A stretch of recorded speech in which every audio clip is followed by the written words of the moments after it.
আমার নাম রাহুল। আমি জন্ম নিয়েছিলাম এমন একটি গরিব পরিবারে, যেখানে সন্তান মানে বোঝা।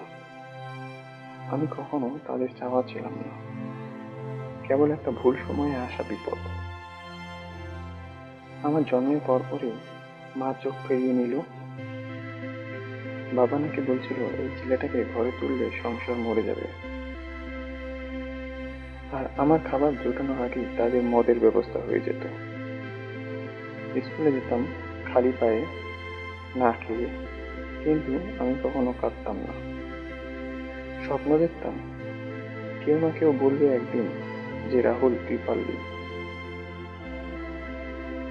পাশের বাড়ির আঙ্কেল ছিল ডাক্তার।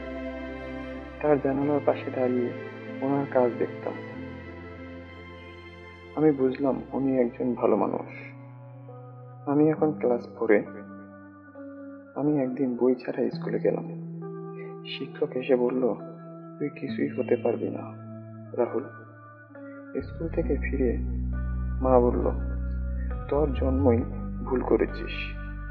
আমি সেদিন প্রতিজ্ঞা করলাম, আমি আমার ভুল না, নিজের স্বপ্ন নিয়ে বাঁচব।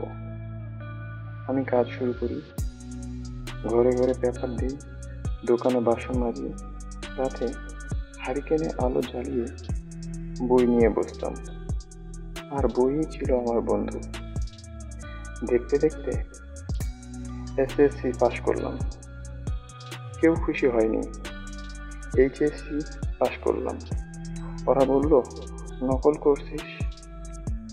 এরপর মেডিকেলে চান্স পেলাম। ওরা বলল ভাগ্যিস হয়ে গেছে। তবু থামিনি। মেডিকেলে পড়া শেষে ইন্টার্নশিপ শুরু করলাম। রোগীদের পাশে দাঁড়ালাম।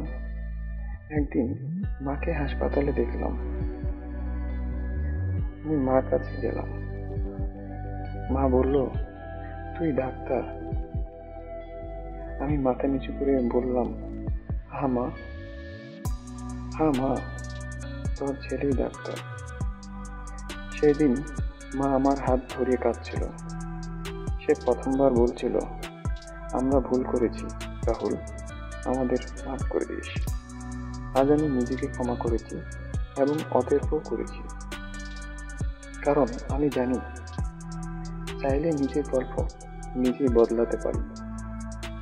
এই গল্পটা আমি বললাম কারণ হয়তো তোমার জীবনেও কেউ তোমাকে এইভাবে ফেলে দিয়েছে। কিন্তু মনে রেখো, জীবনটা শেষ নয়, সেটা শুধু শুরু। শুধু তুমি চাইলে। রাহুলের জীবনে এই যাত্রাটা কি তোমার জীবনের কিংবা তোমার কোনো বন্ধুর জীবনের মতো মনে হয়? তাহলে এই গল্পটা তাদের সাথে শেয়ার করো, যারা আজ হেরে গেছে, যারা নিজেকে ফেলে দেওয়া অনুভব করে। তাদের মনে করিয়ে দাও, তোমার গল্প এখনো শেষ হয়নি। তুমি চাইলে জীবন বদলাতে পারো। কমেন্টে লেখো, তোমার জীবনের সবচেয়ে কষ্টের মুহূর্ত কি ছিল, আর তুমি কিভাবে নিজেকে টেনে তুলেছ। এই ভিডিও যদি তোমার মনে একটু হলেও আলো জাগিয়ে থাকে, তাহলে লাইক করো, শেয়ার করো আর সাবস্ক্রাইব করে পাশে থাকো। কারণ আমরা চাই তোমার গল্প হোক অন্যের অনুপ্রেরণা।